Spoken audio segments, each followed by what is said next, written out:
नमस्ते नमस्ते सुरेश दादा. हो सर. त्या दिवशी मी पुण्याला आलो होतो ना. हो. मला डॉक्टर सुपे आणि यांनी सगळ्यांनी ते सांगितलं. पण आता ह्या 2-4 दिवस मी गडबडीतच होतो.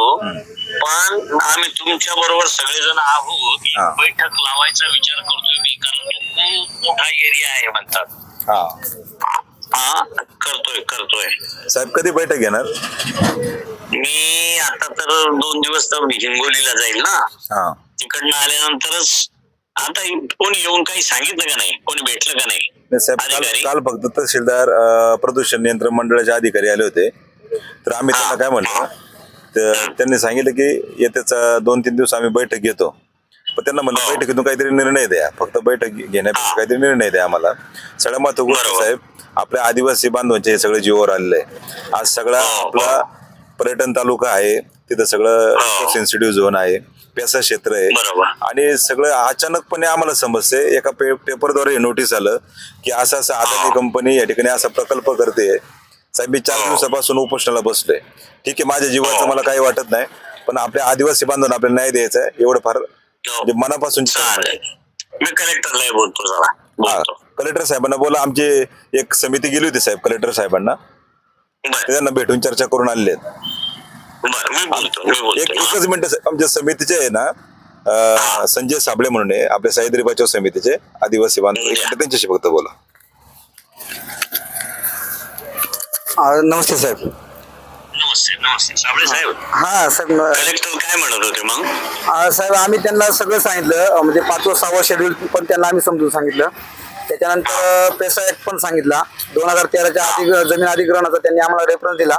पण त्यांना आम्ही सांगितलं की 2006चा जो कायदा आहे त्याच्यामध्ये 52वा कलम तुम्हाला हे सांगतंय की जर आदिवासी भागातील जमीन खरेदी करायची असेल किंवा हस्तांतरित करायची असेल तर त्या ठिकाणी पेसा कायद्याचं पालन झालं पाहिजे. आणि फॉरेस्ट ऍक्ट नुसार जे काही त्यांचे दावे दाखल आहेत ते पहिल्यांदा निकाल काढले पाहिजे, आणि ज्यांचे दावे दाखल नाहीत त्यांचे दावे दाखल करून त्याच्यावरती पहिल्यांदा विचार विनिमय व्हायला पाहिजे. हे सगळं आम्ही त्यांना समजून सांगितलं. आणि म्हटलं साहेब तुम्ही सगळ्यात महत्वाची गोष्ट की तुम्ही पेसा कायद्याचं पालन न करता तिथं आम्हाला विश्वासात न घेता हे सगळी प्रक्रिया राबवलेली आहे. ते म्हटली मग चर्चा जरी केली असती मी तुमच्यासोबत तरी तुम्ही जे काही त्या ग्रामसभेमध्ये ठराव केले असते किंवा काही तर ते नाकारण्याचा सुद्धा मला अधिकार आहे म्हणले.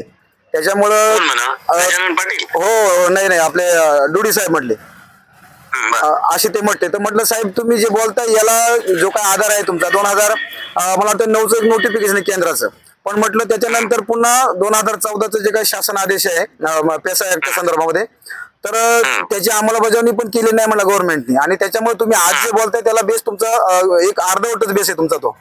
आणि हे सगळं सांगितलं तरी पण त्यांची जी काय भूमिका आहे ती काय म्हटली तुम्ही मानताय तर मग आता मी तुम्ही मला तारीख सांगा, मग मी माझे प्रतिनिधी चर्चेसाठी पाठवतो. तर मग आम्ही पण म्हणलं ठीक आहे, आता ते तयार झाले चर्चेला तर मग करूयात चर्चा त्याच्यामध्ये. चर्चा करा आणि एक राजभवनचा एक मेल घेऊन आणि राज्यपालांना एक पाठवून ठेवा. चालेल साहेब चालेल.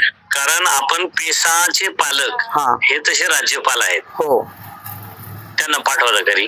चालेल साहेब. आणि दुसरं महत्वाचं साहेब सांगायचं आहे की जे आपले पेसाचे राज्याचे संचालक आहेत पुण्यामध्ये तर त्यांना 2 वेळेचं पत्र देऊन सुद्धा यांनी कल्पना दिली नाहीये. जेव्हा काल आम्ही त्यांना भेटलो ते म्हणले अरे बाबा येतं मला पहिल्यांदाच कळते तुमच्याकडे असं. कोण सागर? नाही सावंत सर आहेत वाटतं तिथं. बर. हा मग असं जर एवढं सगळ्यांना अंधारात त्यांना द्या. TRTI ला सागर साहेब आहेत त्यांना एक प्रत देऊन टाका. चालेल साहेब.